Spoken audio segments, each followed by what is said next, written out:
Howdy folks, Doc here with Last Best Tool, and check this out. Here is over 16,000 lumens from a flashlight. Just boom, turns night into day. I'm at a park. Those trees start from about 10 yards away and go to about 30 yards away. But what I've got here is the Thrunite TN50. So here's dark. I'll turn it on again so you can watch it. The camera tries to adjust to all of a sudden daylight. Anyway, this is a can of light. It's got multiple settings. Obviously, I'm going to the highest power. I can turn it on to a lower setting, a little bit higher setting, and it also has a moonlight setting, which, here's my hand, which is plenty to be able to do things with. Very low power. But anyway, this guy, it's got some pretty amazing features. It is the Thrunite TN50, kind of a humble name for such an amazing can of light. And it is about the size of a can of pop. It's pretty stout. Anyway, let's head inside and take a closer look in the light. Howdy folks, we're back indoors. So let's take a closer look at the TN50 Thrunite area light. Now, I used to think this was amazing. This is my Milwaukee. This is their, they call this the LED searchlight.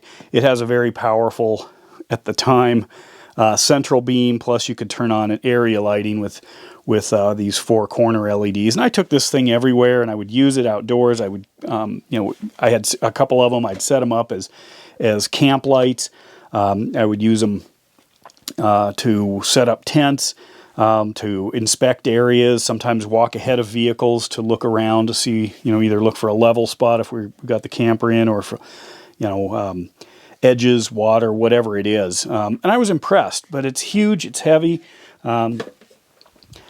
So enter the Thrunite TN50. And I've got it here in a Yeti Cozy, just so you can see the size. In fact, here's a can. This is a 16-ounce size can, so it's a pretty good size can of light. And I say that kind of seriously because it is a can. I mean, it's self-contained, it's sealed. I'll get into that in a moment. But basically, this thing can pump out 16,340 lumens on high. 16,000. And that's just outrageous. Of course, it doesn't do it for very long. In fact, let's take a closer look at some of the specs, because we need to understand what this thing does. If we look right here on full turbo, we're in this line here, you've got your 16,000, runtime 80 seconds at that 16,000. That's a minute and a half almost. That's not much. But then you can get out to 230 minutes as it toggles down, or throttles down, which is normal. It has a turbo mode of 7,600 lumens that you get for basically 100, almost 200 seconds at that full 7,800. Then it throttles down to, again, that 200 plus minutes at around, if you look at that, 2,900 lumens. High throttles back. There's, get 12 minutes of that, down to 30 or 235 minutes of run. So basically, if we get over to this medium, now we're talking long term. So look at that, 11 hours of 1,000 or 1,100 lumen light. Let that sink in. This is basically like you're carrying all of the batteries you might need for a long time. Run it out here to this Firefly, 1.3 lumens, 62 days of runtime, or 50 hours at just under 200 lumens. 50 hours, that's over 2 days, 2 solid days of some pretty usable light. So anyway, what we've got are 4 LEDs. Now this uses a sealed container. In order to get the voltage necessary to pump out over 16,000 lumens, they had to design the kind of mission-specific energy requirements of this thing, which also meant no USB charging. It uses instead this system, which is an AC charger with this adapter port onto it. If you look at the specs on the back of this guy, we've got 16.8 volt at 3 amp out. This will fully charge this thing in about 3 hours, but you can't run a 5 volt USB into it. It's just not enough juice. it's going to take forever to charge it. And if you want the light, then the charging goes with it. Notice I wrote TN50 on these. Every time I get a charger pack, I tend to write on it exactly what it's for, because it makes life a lot easier when you're looking around for it.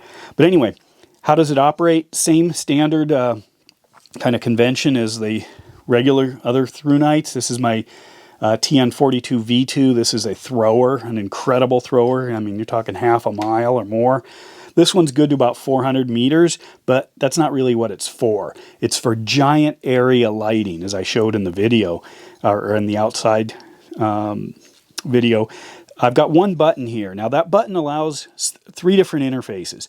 I can push it once, and it will go basically to the memory setting, whatever was last used. Okay, turns it on and off. If I hold it in, it turns on that Firefly, that 1.5 lumens. So I can always go to the lowest setting. And if I double click it, I can go to the highest setting. If I triple click it, it goes to a strobe setting. Just trust me on that. And then if I hold it in, I will get a blink after 5 seconds. And then basically what it's going to do is go into a locking mode. Turn it on, hold it in, kick on here. There we go. It's now locked.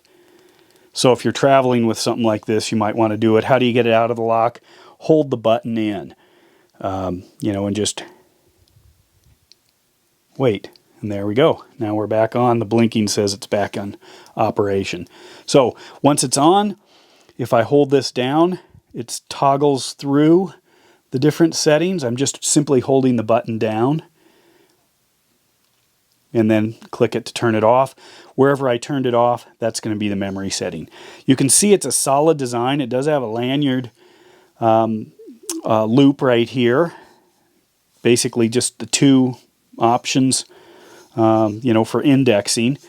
You know, I do find I have to spin it around, so I'm learning, you know, what bumps to feel, because this is symmetrical. So basically the opposite of the rubber feeling, or maybe index finger on that rubber cover or something like that. So it's about £1.50 pounds. It's not cheap. Comes with a pouch, comes with a couple of other little accessories, but then the full big charger here, which is a dedicated piece. Now, what would you use it for?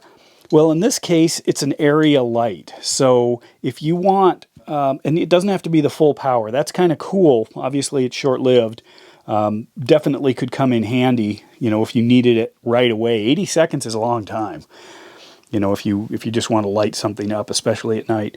But when you throttle it down to some of the more useful long-term settings, this thing behaves as a giant area light. It lights up a huge area, kind of like if you can imagine several different car headlights to get the beam spread. So one light could easily light up a large area on a campsite for a lot of people. It also is, because you're not getting the huge throw, you're not sending what appears on the far end to be this blinding laser light into people's eyes. It is a large light. It's not a beginner light, and it's definitely a light that once you start using it, once you realize, oh, I could just grab this and this is what it'll do, it kind of changes the way we look at flashlights, because it's not as limited as the smaller ones. You know, I could charge this up and take it on a week-long trip, because at the lower settings, the settings I would probably use, there simply aren't enough dark hours in the day that if I used it non-stop all night long. Well, let's go down here. We've got on that, let's go to the medium setting here, 1,000 lumens, 11 hours. But if I go out here, 50 hours on 200. 50 hours. Well, if it's dark, say 7 hours a day or 7 hours a night right now, 50 divided by 7, that's over a week of all night long lighting. Over a week. So I could turn it on when it gets dark and get 200 lumens out of it every day, turn it off in the morning when the sun, you know, is visible, or when dawn hits, and then turn it on again for an entire week. And more than likely, you're not going to do that. Divide that in half, run it half the night. Now you got 2 weeks. A third of the night, you've got almost, you know, you can see the end of a month coming up.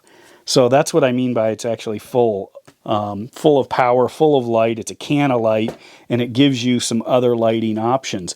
And because it's rechargeable, you're not worried, you know, about the battery consumption. And like Milwaukee, I would have to bring more Milwaukee batteries to get that kind of runtime. So there are, you know, drawbacks with having to use a special kind of charging cord. I totally get that.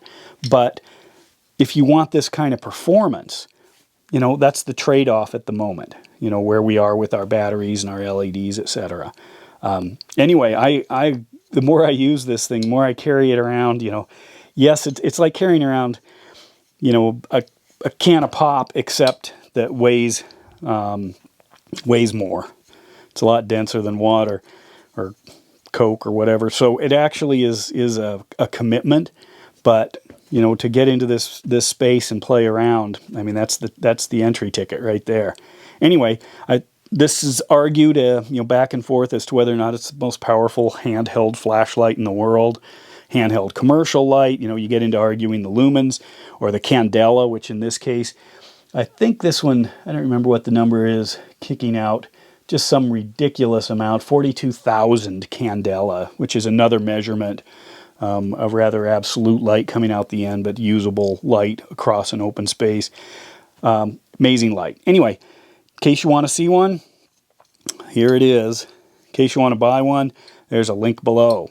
And with that, Doc out.